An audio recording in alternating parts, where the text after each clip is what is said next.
totiž. Počkáme chvíľu. No, že ideme urobiť teda akt požehnania a možno, že je dobre si povedať do pár slov o tom, že čo vlastne to bude, prečo to robíme. Čo znamená slovo požehnanie? Keď budem klásť ruky na Hanku a Elizabet, čo vlastne očakávame? Je to nejaká mágia, alebo čo?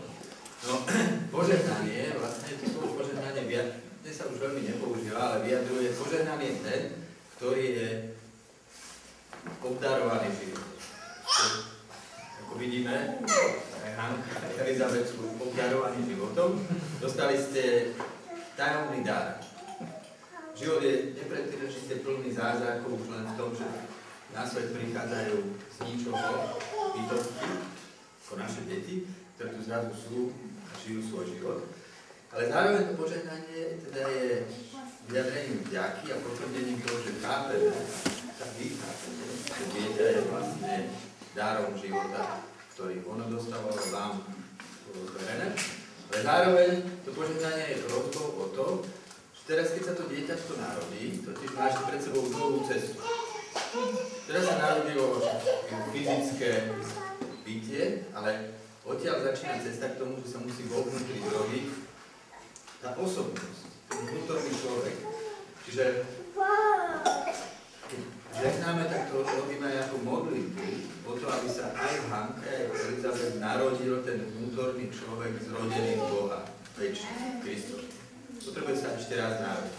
Samozrejme, raz príde deň, keď oni rozoznajú to svoje narodenie vnútorné z Boha, prídu a príjmu sviatosť krstu ako završenie toho procesu. Takže toto ideme urobiť. Ja som poprosil rodičov, aby si vzali svoju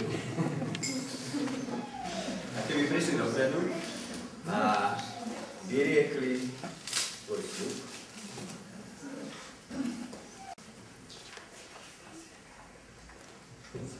Drahí rodičia, Bachmajerovci a Nemčekovci, prinášate svoje dieťa, Annu a Elizabet, Bohu, aby im bolo udelené požehnanie. Tým aktom Bohu hovoríte: ďakujeme ti, Bože, za nesmierne vzácny dar života nášho dieťaťa. Bohu tak vraciate to, čo vám dal s prosbou, prosti Bože, stane tvojim. Budete verne v modlitbách dieťaťu jeho života.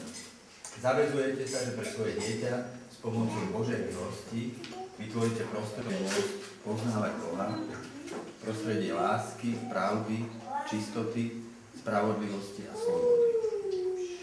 Zavezujete sa, že medzi svoje dieťa a Božiu vôľu s jeho životom nepostavíte svoju vôľu, ktorá by ho mohla uväzniť v nezrelej láske. Tak je toto vašim vyznaním.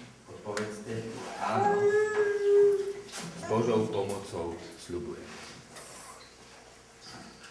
S Božou pomocou sľubujem. Áno, s Božou pomocou sľubujem.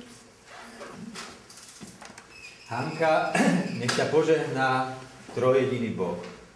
Nech on, ktorý ťa myslel, chcel a miloval skôr, ako si sa narodila, ktorý ťa myslel a ktorý ťa privolal k životu, a je prameňom života v tebe, nech ťa požehná všetkými darmi, fyzickými, aj mentálnymi, aj duchovnými, aby si mohla naplniť zmysel života, pre ktorý si sa narodila na svet.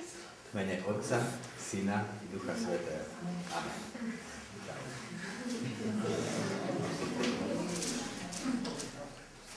Elizabet, nech ťa požehná trojjediný Boh. Nech ten, ktorého najhlbším menom je láska, pravda a sloboda,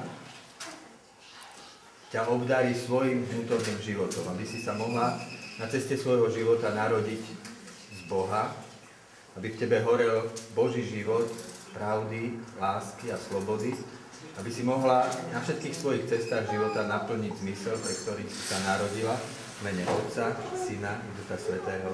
Amen.